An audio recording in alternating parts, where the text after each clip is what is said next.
నిన్ను ఎవరూ పిలవడం లేదు అంటే, నువ్వు దేనికి పనికిరావని అర్థం కాదు. నీ దగ్గర ఏమీ లేదని అర్థం. ఇక్కడ పైసలు ఉన్నవారినే పరమాత్మలాగా చూస్తారు. పేదవాడిని పురుగులాగా చూస్తారు. అన్నీ నువ్వు అనుకుంటున్నట్లు జరిగి, రేపు నీకు పలుకుబడి వచ్చిందంటే, నిన్ను ఎదవనిలా చూసినవాడే రాజాధిరాజా అంటూ నీ గేటు దగ్గర నీకు సలాం కొట్టడానికి సిద్ధంగా ఉంటాడు. అందుకే నువ్వు ఎక్కడ పుట్టావో, ఎంత దరిద్రంలో పెరిగావో, ఏం చేశావో అనేది నీ లెక్కల్లోకి రాదు. ఇప్పుడు నీ దగ్గర ఎంత ఉంది, ఇప్పుడు ఎంత సంపాదిస్తున్నావు అనేదే లెక్కల్లోకి వస్తుంది. ఒక్కసారి మోసపోయావు అంటే అది నీ కర్మ. రెండోసారి కూడా మోసపోయావు అంటే అది నీ అమాయకత్వం. కానీ మూడోసారి కూడా మోసపోయావు అంటే అది ముమ్మాటికి కూడా నీ చేతకానితనం అని అర్థం. దీన్ని తప్పు కేవలం అంటే కేవలం నీ తప్పు మాత్రమే. ఎందుకంటే నీ చుట్టూ ఉండేవాళ్ళు నీ మీద విషం చిమ్ముతూ ఉన్నా, ఇంకా నువ్వు వాళ్ళ చుట్టూ తిరగడం నీ అమాయకత్వం కాదా? అది నీ తింగరతనం కూడా. అలా నువ్వు ప్రతిసారి మోసపోతున్నా కూడా ఆ కపట నాటకాల మాయ మధ్యలో ఉండిపోతున్నావు అంటే, నువ్వు కేవలం వాళ్ళ సానుభూతి కోసం మాత్రమే బ్రతుకుతున్నావని అర్థం. నీతో అవసరం లేనప్పుడు నువ్వు ఇక వాళ్ళకి ఉపయోగపడవు అని తెలిసినప్పుడు ఆవు కసాయివాడిని నమ్మినట్లు నీ చుట్టూ తిరిగే జనం నిన్ను వాళ్ళు లెక్కల్లో నుంచి తీసి పడేస్తారు. నువ్వు రేపటి రోజున ఎలా ఉంటావు అనే అంచనా మీద నీతో స్నేహం చేస్తారు. వాళ్ళ అంచనాలలో నీ చుట్టూ డబ్బులు ఉండాలి.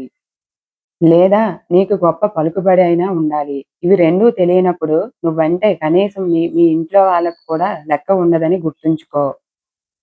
అందుకే మిత్రమా, బాగా బ్రతికిపోయినా పర్వాలేదు కానీ నువ్వంటే లెక్కలేని వాళ్ళతో చుట్టూ మాత్రం అస్సలు తిరగకు. ఎందుకంటే వాళ్ళు నిన్ను ఎప్పుడో ఒకప్పుడు మధ్యలోనే వదిలేసి వెళ్ళిపోతారు. గుర్తుపెట్టుకో. ఇక్కడ ఎవరిని కూడా వాదార్చడానికి ఎవరూ సిద్ధంగా లేరు. ఎందుకంటే వారికి కూడా బాధలు ఉన్నాయి. బ్రతుకు నీది, బ్రతుకు తెరువు నీది, బాధ్యత నీదే, కష్టమూ నీదే, కారే చెమట చుక్క కూడా నీదే. ఏమైనా సరే నీ ముందు కష్టం నిలబడదు. నువ్వు మాత్రమే దాన్ని ఎదిరించాలి మిత్రమా. లేకపోతే ఓడిపోవాలి. అంతేగాని చెయ్యి పట్టుకొని నీ కష్టాలు కడల్ని ఎవరూ కూడా దాటించరు.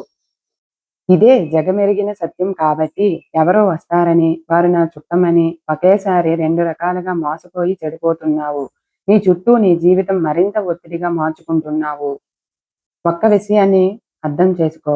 ఒక్కసారిగా మారిపోవడానికి నువ్వు ఏమీ పొద్దుటి తిరుగుడు పువ్వు కాదు కదా! నువ్వు మారగలవు.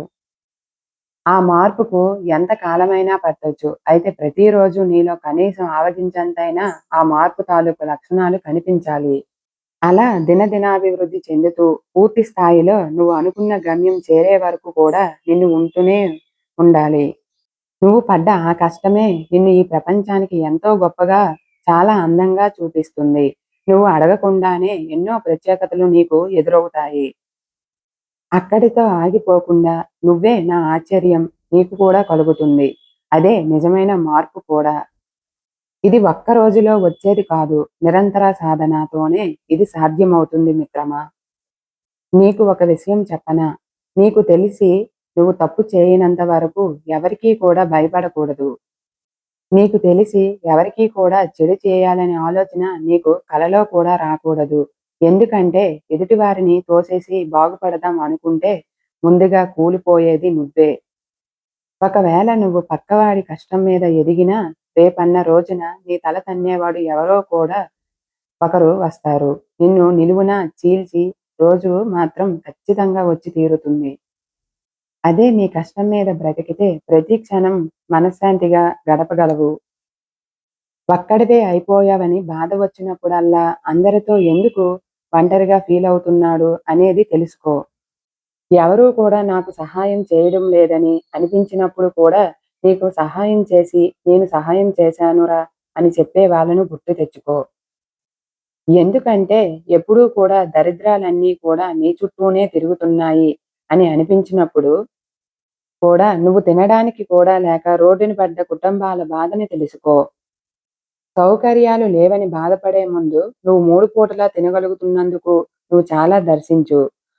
ఈ లోకంలో బాధలు లేనివాడు ఎవరూ లేరు. నీ దగ్గర ఉన్న వాటి విలువ తెలుసుకొని నువ్వు గుర్తిస్తే నీకు ఏ బాధలు కూడా ఉండవు.